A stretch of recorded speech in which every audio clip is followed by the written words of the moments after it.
ہمارا حساب کتاب پہلے ہی فیل ہے. ہمیں صرف رحمت چاہیے, ہمیں صرف معافی چاہیے, ہمیں صرف اللہ کی بارگاہ سے درگزر چاہیے. اللہ سے معافی چاہیے, بندوں کو معاف کرنے کے لیے تیار نہیں ہے. بتائیں نا کیوں دل میں لے کے بیٹھے ہیں؟ یار انسان ہیں, ہم فرشتے نہیں ہیں, ہمارے ملازم فرشتے نہیں, ہماری بیوی بچے خاندان کے لوگ دوست, ہم انسان ہیں, انسانوں سے ہو جاتی ہیں غلطیاں. معاف کر دیں, ہاں معاف کر دیں. معاف کرنے والا اللہ کو بڑا پسند ہے. شب قدر میں سب کو ایک دعا یاد ہوگی, ہم نے کئی بار یہ دعا کی ہے. کیا دعا ہے؟ اللہم انک عفو تحب العفو فاعف عنی. کیا معنی؟ اے اللہ تو معاف کرنے والا ہے, معافی کو پسند کرتا ہے, مجھے بھی معاف کر دے. بہت پیاری دعا ہے. لیکن خود بتائیں, ایک بندہ اللہ سے کہہ رہا ہے یا اللہ میرے صغیرہ کبیرہ سارے گناہ معاف کر دے, اور خود بندے کو معاف کرنے کے لیے تیار نہیں ہے, یہ دعا کیسی ہوگی؟ اور ایک بندہ ہے جو اللہ سے کہے یا اللہ میں نے بندہ ہو کر سب کو معاف کر دیا ہے, اے اللہ تو سب سے بڑا معاف کرنے والا ہے, تو مجھے معاف کر دے. فرق ہے نا دونوں دعاؤں میں, دونوں کی چاشنی میں فرق ہے, دونوں کی کنیکٹیوٹی میں فرق ہے.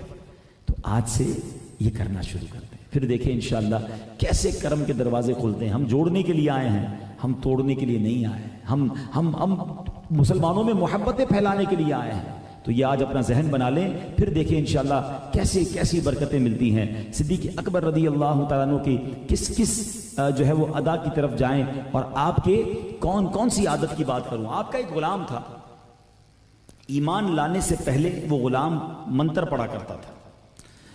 اب اس نے کیا کیا, وہ منتر پڑھتا تھا اور اس کو لوگ مزدوری دیتے تھے, تو اب وہ ایمان لے آیا. اس زمانے میں منتر پڑھا تھا تو کسی کو وہ ملا تو اس نے کہا وہ پیسے تو لے کر نہیں گئے, اس کے بدلے دودھ لے جائیں. وہ بندہ گھر دودھ لے کر آیا, صدیق اکبر رضی اللہ عنہ کو دودھ پیش کیا, آپ نے دودھ پی لیا. دودھ پینے کے بعد سیدنا ابوبکر صدیق نے اپنے اس غلام سے پوچھا یہ دودھ کہاں سے لایا ہو؟ کہا حضور وہ میں پہلے منتر پڑھتا تھا, اس کی مزدوری میں یہ مجھے دودھ آج ملا تھا. آپ نے کہا لا حول ولا قوت, مجھے حرام مزدوری کا دودھ تم نے مجھے پلا دیا.